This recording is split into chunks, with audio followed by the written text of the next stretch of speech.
Umar meninggal dunia setelah dia ditusuk 9 kali tusukan yang itu menjadikan kematiannya. Umar masih berkata, demi Allah, saya yakin betul Ibnu Sayyad itu adalah Dajjal.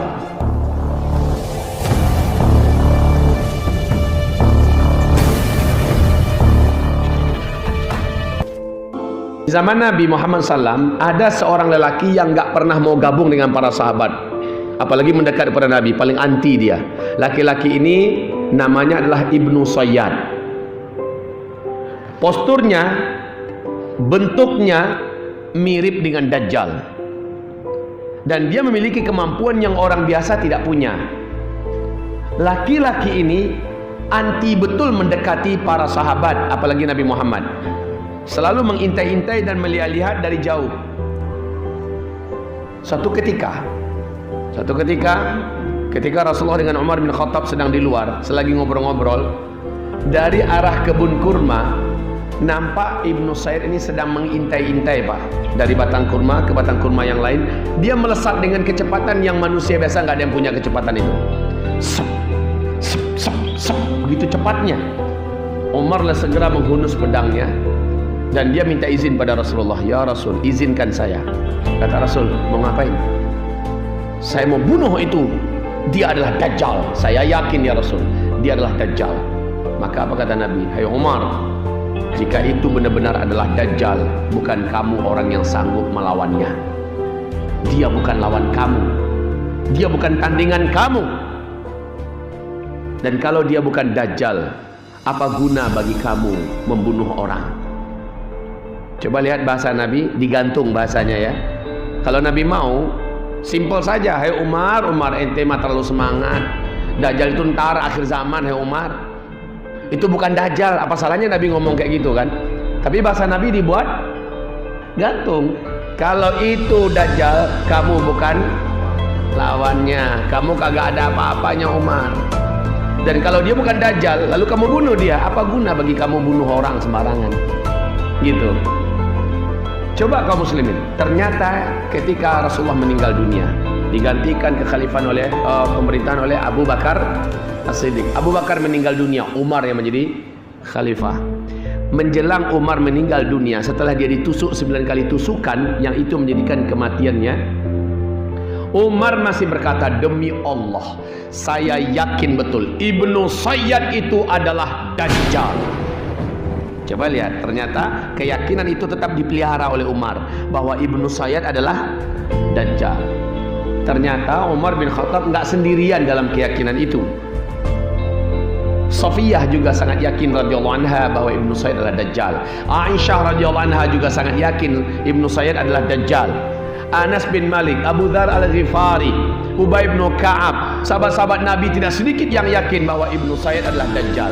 Padahal Dajjal adalah tanda besar kiamat yang kedua. Artinya sekali lagi apa? Bahwa boleh, sah, benar jika kita melakukan pencocok-cocokan antara hadis-hadis akhir zaman dengan fenomena yang nampak di permukaan. Sebab ini sudah dibuat oleh para sahabat. Baiklah kaum muslimin yang kami muliakan, ternyata berjalan ribuan tahun setelah para sahabat meninggal, kekhilafahan berganti dengan fase berikutnya, lalu berganti dengan fase berikutnya. 1400 tahun sekarang, ternyata belum kiamat-kiamat juga, kan gitu kan?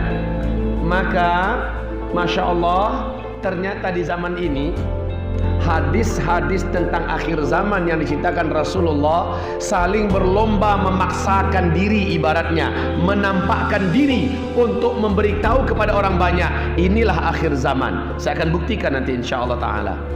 Dan ini sesuatu yang sulit untuk kita bantah, Pak. Di zaman sahabat nggak ada, adanya semua di zaman kita. Dan itu saling berpacu berlomba-lomba menampakkan diri. Seharusnya semangat meyakini akhir zaman itu harusnya adalah kita. Lalu total dalam beramal, total dalam beribadah, total dalam hidup lebih soleh. Harusnya kita, karena tanda-tanda itu nyata nampak di zaman kita semuanya. Saya contohkan pertama, hadis sahih Imam Muslim. Hadis ini diceritakan oleh Umar ibn Khattab radhiyallahu anhu. Bainama nahnu julus inda Nabi sallallahu alaihi wasallam. Saat kami sedang duduk-duduk bersama Rasulullah sallallahu alaihi wasallam, sedang enak ngobrol-ngobrol ngelilingi Rasulullah. Idz tala'a alaina rajul syadidu sawadi sya'r, syadidu bayadhi thiyab. Tiba-tiba saja muncul ke tengah-tengah kami seorang lelaki yang asing, sangat hitam, rapi dan tersisir rambutnya, sangat putih jubahnya. La yura alaihi athar safar, enggak nampak bahwa dia baru saja habis menempuh perjalanan jauh. Dulu kan enggak ada mobil Pak, enggak ada pesawat. Harusnya kalau bekas tanda safar, mukanya kusam, rambutnya acak-acakan, bajunya lusuh dan seterusnya. Ini enggak nampak, bersih kayak orang baru keluar dari salon, rapi banget. La ya'rifuhu minna ahad, tidak seorang pun diantara kami kenal dengan laki-laki itu. Sangat pede betul gayanya, langsung duduk tepat di depan Nabi sallallahu alaihi wasallam. Fajalasa ila Nabi sallallahu alaihi wasallam, dia duduk di tepat di depan Nabi. Fa asnada rukbatayhi ila rukbatayhi, kedua lututnya dia adu dengan kedua lutut Nabi. Wa wada'a kaffayhi ala fakhidayhi, kedua telapak tangannya dia letakkan di atas kedua paha Nabi Muhammad sallallahu alaihi wasallam. Faqal, langsung to the point, enggak pakai babi bu Pak, enggak pakai introduce, my name is, enggak perlu. Dia langsung saja ngomong, ya Muhammad, akhbirni anil Islam. Muhammad, Islam itu apaan sih? Maka Nabi menjawab dengan rukun Islam yang 5. Setelah Nabi menjawab al-Islamu an tashhada an la ilaha illallah wa anni rasulullah wa tuqima shalah wa tu'tiya zakah wa tasuma ramadan wa tahujjal baita in istata'ta ilaihi sabila. Setelah Nabi menjawab begitu, apa kata laki-laki ini? Sadaqta, bagus, jawaban engkau benar. Fa'ajibna lahu yas'aluhu wa yusaddiquh, kata Umar. Heran kami dengan orang ini. Dia yang datang, dia yang bertanya, dijawab Nabi, dia yang membenarkan jawaban Nabi. Siapalah nih orang sebenarnya? Lalu dia bertanya lagi, akhbirni anil iman, kabarkan kepadaku tentang iman. Apa itu iman? Maka Nabi menjawab dengan rukun iman yang 6. Al-iman an tu'mina billah wa malaikatihi wa kutubihi wa rusulihi wal yawmil akhir wal qadari khairihi wa syarrih. Sekali lagi setelah Nabi menjawab dengan rukun iman yang 6, laki-laki ini berkata, sadaqta, bagus, jawaban yang ini juga tepat. Lalu dia bertanya tentang ihsan. Nabi menjawab, ihsan itu adalah anta'budallah ka'annaka tarah fa in lam takun tarah fa innahu yarak. Ihsan itu adalah engkau di dalam hidup ini menyembah Allah, sementara engkau merasa langsung sedang melihat Allah.